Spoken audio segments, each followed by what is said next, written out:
Hello. So, in my last video, I talked about immigration and how my parents and I came over to the States. And then in today's video, I just wanted to discuss dual citizenship. My lucky charm is here. Whoops. Um, so, fast forward, I came over at age 8. Around 14, my dad decided to file for his citizenship. And I don't know if this still applies, but back then, if you had children who were up to age 14, they could become citizens automatically with you.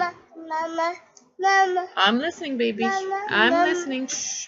So my dad filed for citizenship. I remember going to the swearing-in ceremony with him, just me and him. And then I remember being asked to stay in the back as a 14-year-old kid, and my dad going up to the front and going through the whole swearing in, and then he was all excited and elated, and I remember thinking, but what about me? But he was just so excited. He's like, no, no, it's automatic, it's automatic. Okay, I thought very well. But then after a while, I was like, wait a minute, I don't have any paperwork to prove that I'm a U.S. citizen now, so how's that automatic? It doesn't just magically become so because I will it.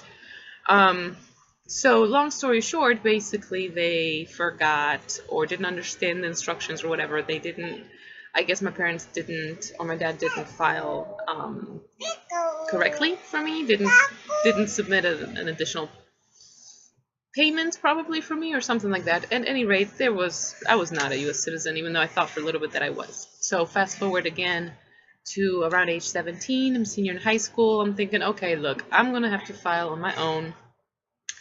And which I did. I filed for citizenship on my own, paid the fee, and then I graduated high school and went to live in Poland with my grandmother for about half a year, for 5 months. While I was abroad, I got my in the mail. I got a notice of the schedule for my interview. Well, I wasn't about to cut my trip of a lifetime short and hop on a plane and come back just for that. So my parents, or I guess my mom, kind of wrote a note, send it back to them saying, listen, she's going to be back on such and such a date. You can reschedule for then. This is the U.S. government that we're dealing with.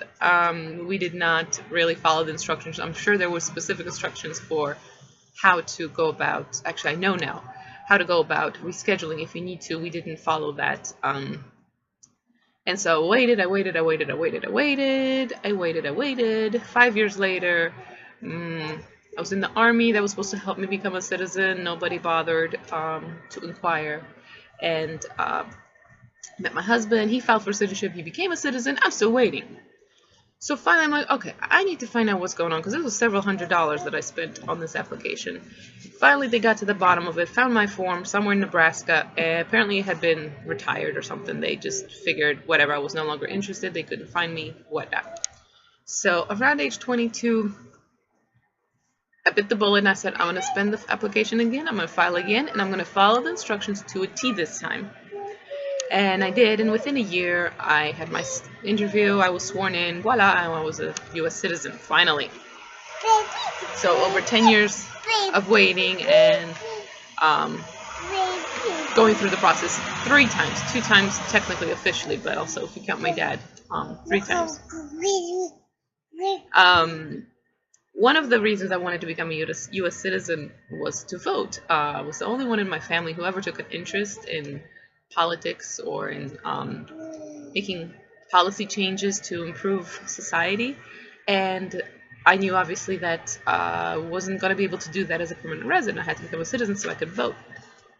So I did. I started voting. I've been voting in every presidential election since then. I voted in 1 or 2 primaries, I think probably just 1, because now I identify as an independent, so I'm no longer eligible to vote in the presidential primaries. And then I do try to vote in the local elections, but I'm not as good about that as I should be. And I did actually once vote in a Polish election for president. I went to the Polish embassy in Washington, D.C., and I got behind a little curtain, and I cast my little paper vote, just like in the olden days. So it was very different experience. 1 second, baby. That's too heavy. That's too heavy. So yeah, I'm sorry, baby. 1 second. This is why I try to do these videos while she's napping. But sometimes her naps are unpredictable. At any rate, another issue I've had with dual citizenship is that I didn't quite understand what it meant to have 2 passports. Apparently, you're supposed to travel on 1 passport. So if you enter a country on 1 passport, you're supposed to leave that country on the same passport. Found that out the hard way because I was trying to be slick, and I was trying to enter the EU with my EU passport and then leave with my US passport, and there was no record of me. How. There was no record of me. Baby, shh. Agua chcesz, really? I'm almost done. 1 second. And there was no record of me entering the country. So they did not take well to that idea. The other thing I've noticed when I'm traveling, not by myself, which is most of the time, either with my husband, who does not have an EU passport, but we do both have US passports, or with my parents, who my dad has a US passport, but my mom is a permanent resident, so she does not. It doesn't really help us if we're trying to move through a line more quickly. Like, for instance, we were on a family trip and we were trying to come back, and passengers with US passports were able to go through quicker. Well, we all got through quicker, and then we stood there and waited for my mom to wait her turn for the foreign passport people. So it did us no good in mixed crowds like that. So I'm really starting to wonder what was the point of that. A couple of other things. Where are we? Oh, I went through all kind of trouble to have a marriage certificate done in Poland, even though I didn't get married in Poland, just to have that document recorded in Poland. I also had my name changed, both in the States and then in Poland, so lots of effort and expense. Now that I look at it, I'm not sure why I bothered changing any of this stuff in Poland, because I really have no intention of moving back and living there. So those documents are really just there for my good feelings or whatnot. My name I changed from my dad's to my mom's. My mom hyphenated her name with my dad's when she got married, and her name is a very Polish sounding name, whereas my dad's has always been mispronounced, always misspelled, because there's a W in there which is pronounced as a V, so either it was spelled with a V or it was spelled correctly and pronounced with a W. It was a hot mess. And nobody ever knew that I was Polish, and I took great pride in being Polish. So I changed it to my mom's.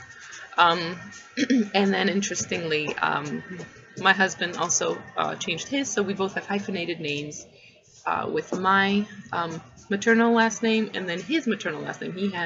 His last name was his mother's as well, so we have 2 maternal sides, and then our daughter also has that hyphenated name. And before you ask, my goal for her is once she's an adult, she decides what she wants to do with her name. Change it, keep one or the other, whatever. Use, baby. It's coming. It's coming, baby. Let me show you who. No? Okay, never mind. She doesn't want to be in the video. Finally, I mentioned I took great pride in being Polish. And I wanted everybody to know I was Polish, so I changed my name to Polish. So whenever they saw it on paperwork, oh, are you Polish? So for those that are familiar with names and where they come from. And I always insisted on forms. Whenever I was filling out forms for my ethnicity and race, I never put, I'm coming, baby. I never put, I'm coming, baby. 1 moment. Chcesz zdjąć? Dobrze. Proszę. Hops. I hops. Okay?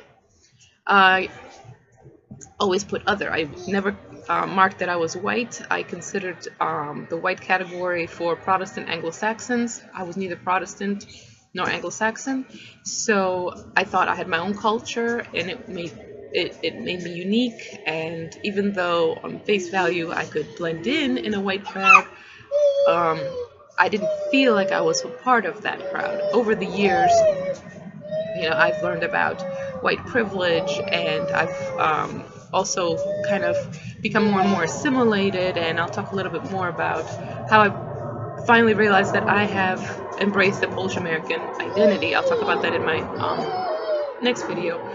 But that's what it took for me to really kind of realize, okay, I'm white.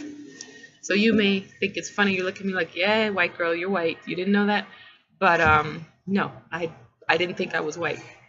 And I fought it tooth and nail for the longest time. So that's my little quest for dual citizenship. And next time I will talk about how I finally embraced the Polish American identity. Thank you for watching. Bye.